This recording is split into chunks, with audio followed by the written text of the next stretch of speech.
आप सभी को प्रणाम। मैं प्रखर पांडे स्वागत करता हूं आप सभी का ऋषि चिंतन यूट्यूब चैनल पे। आज हम बात करने वाले हैं ऐसी शख्सियत से जो हम सभी युवाओं के लिए एक प्रेरणा स्रोत हैं। जैसा कि आप सभी लोग जानते हैं कि किसी भी देश, समाज अथवा राष्ट्र को ऊंचा उठाने के लिए, उसको आगे बढ़ाने के लिए वहाँ के युवाओं का सबसे बड़ा योगदान होता है। यदि किसी देश का युवा भटक जाए तो उसकी दुर्गति होना निश्चित है। और ऐसे समय में, इसी बीच में हमें ऐसे युवाओं से बात करने का मौका मिलता है जो बाकी सभी युवाओं के लिए, बाकी सभी लोगों के लिए एक प्रेरणा का काम करते हैं, अपनी व्यक्तित्व के माध्यम से, अपनी विचारधारा के माध्यम से और अपने कार्यक्रमों के माध्यम से। तो चलिए इसी क्रम को आगे बढ़ाते हुए हम बात करते हैं रवि शर्मा जी से, जो कि कोऑर्डिनेटर हैं गायत्री परिवार यूथ ग्रुप यानी GPYG कोलकाता के। तो आइए उनसे हम कुछ वार्तालाप करते हैं।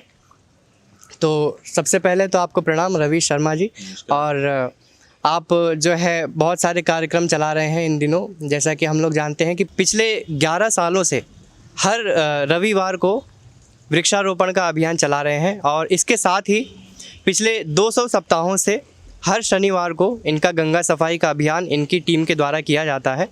तो हम जानना चाहेंगे कि ये जो भी कार्यक्रम अभियान आप चला रहे हैं, इसकी गतिविधियों की विस्तृत जानकारी अगर आप हमें दे पाएँ, और इसके साथ ही और कौन कौन से कार्यक्रम हैं जो आपकी टीम के माध्यम से चलाए जा रहे हैं, इस पर थोड़ा प्रकाश डालने की कृपा करें।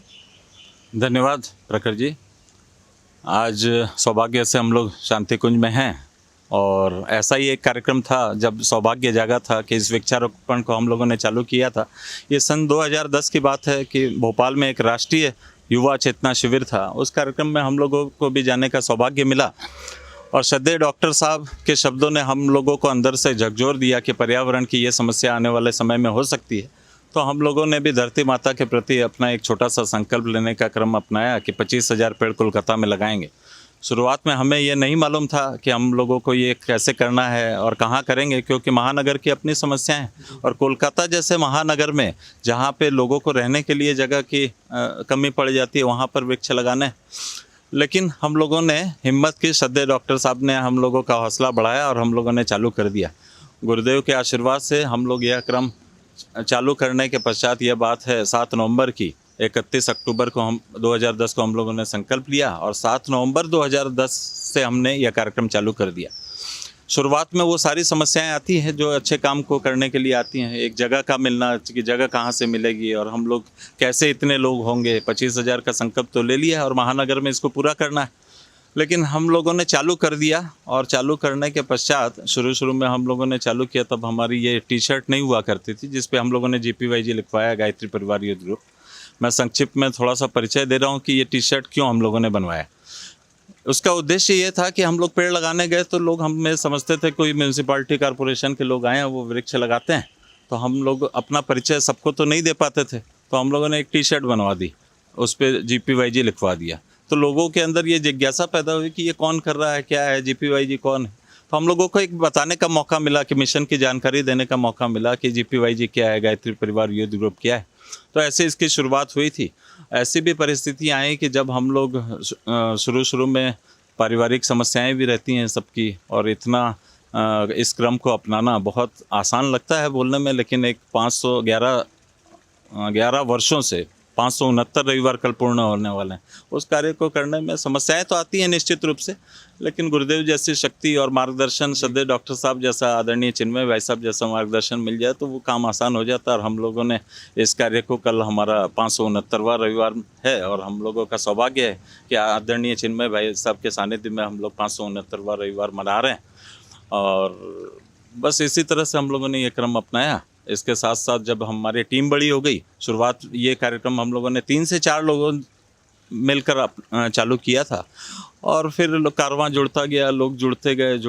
तो जब टीम बड़ी हो जाती है तो फिर नए कार्यों की शुरुआत की। तब हम लोगों ने सोचा कि अब इतनी टीम बड़ी हो गई है तो हम लोग इस शक्ति का और किसी सदुपयोग कहीं और करना चाहिए।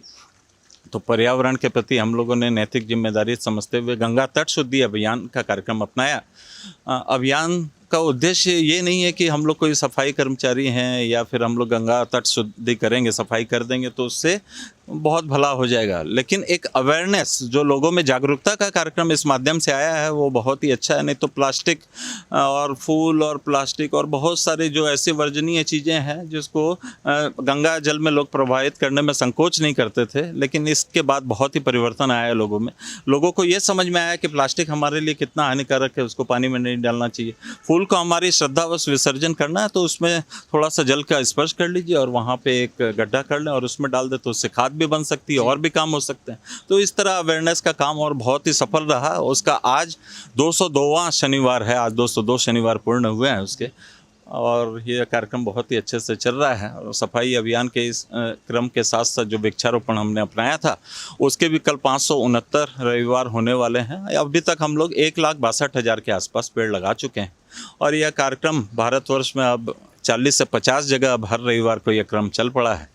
तो बहुत अच्छा है। शांति कुंज हरिद्वार के साथ हम लोग ये कार्यक्रम जो कर रहे हैं यहाँ से प्रेरणा पाके, और मैं इसका धन्यवाद देना चाहता हूँ श्रद्धेय डॉक्टर साहब को कि उन्होंने ये संकल्प दिलवाया और हम लोग उस पर खरे उतर पाए उस संकल्प को पूरा करने में। जी, बहुत अच्छा लगा। तो जैसा कि आपने कहा कि श्रद्धेय जी के कार्यक्रम के माध्यम से आपको ये प्रेरणा मिली और ये काम करने का, ये कार्यक्रम चलाने का, ये इतना बड़ा अभियान चलाने का आपके अंदर एक भाव जगा। और आपने ये भी बताया कि किस किस प्रकार से कई कठिनाइयों का, कई समस्याओं का आपको सामना करने को मिला, पर इसके बावजूद आप उन समस्याओं को चीरते हुए आज इस मुकाम पे हमारे सामने खड़े हैं। तो ऐसे कई युवा हैं जो अपने जीवन में इस समाज के प्रति, इस देश के प्रति, इस राष्ट्र के प्रति कुछ अच्छा करने का भाव रखते हैं, पर एक तरह से कहा जाए तो बहुत लोग ऐसे हैं जिनको स्टेज नहीं मिल पाता है, वो प्लेटफॉर्म नहीं मिल पाता है। तो ऐसे में आप क्या संदेश देना चाहेंगे यहाँ वहाँ के हमारे युवाओं को, हमारे देश के युवाओं को, किस प्रकार से जो है अपने इस भाव को वो लोग और आगे बढ़ा सकते हैं, एक कार्यक्रम के रूप में, एक विचारधारा के रूप में उसको परिणत कर सकते हैं?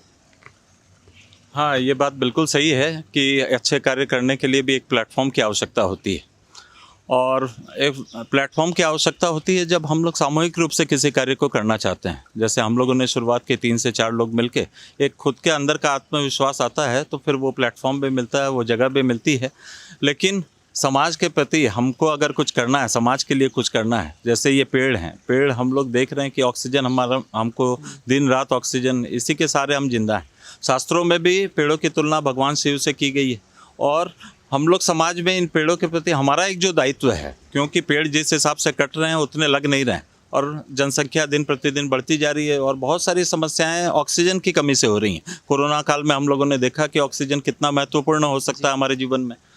तो हम सबका एक नैतिक दायित्व है कि हम ग्रुप में अगर नहीं कर सके तो अपने व्यक्तिगत हम क्या कर सकते हैं। तो शांति कुंज ने जो एक वृक्ष गंगा अभियान का कार्यक्रम रखा है उसमें हम लोग सबसे अपील करते हैं कि अपने जन्म दिवस पर पेड़ लगाएं, अपने विवाह दिवस पर पेड़ लगाएं। अभी श्राद्ध पक्ष चल रहा है, उसमें अपने पूर्वजों की स्मृति में तो पेड़ लगा सकते हैं।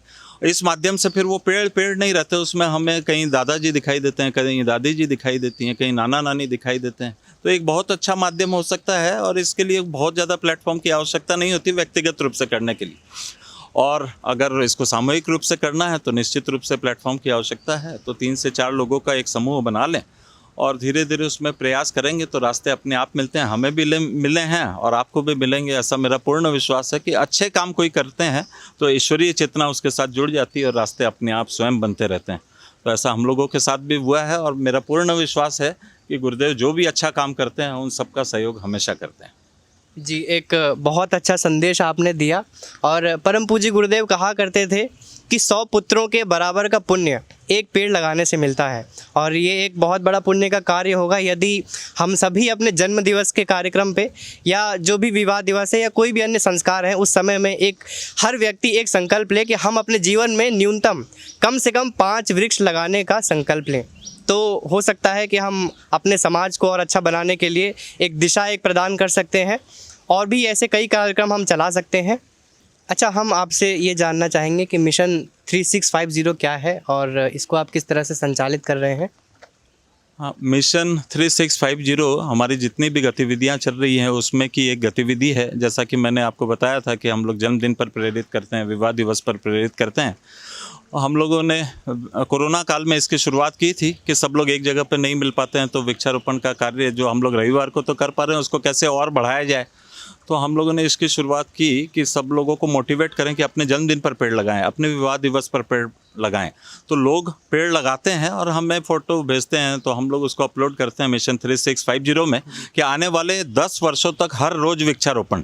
ये हमारा एक संकल्प है कि ये हर रोज़ आने वाले 10 वर्षों तक 3650 दिनों तक हर रोज़ वृक्षारोपण चलेगा।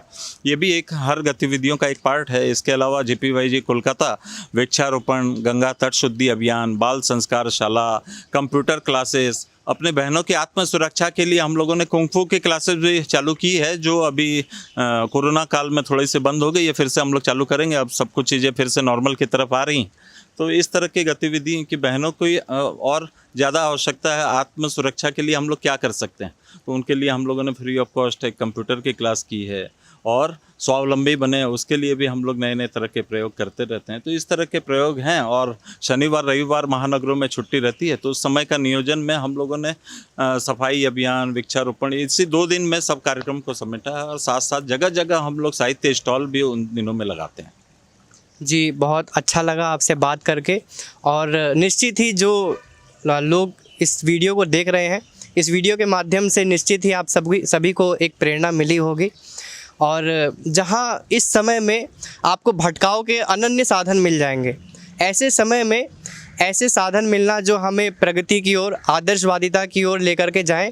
और धन्य हैं हम कि हमारे बीच ऐसे लोग हैं और इनको देख के हम भी प्रेरणा प्राप्त कर सकते हैं, अपने जीवन में कुछ अच्छा कर सकते हैं।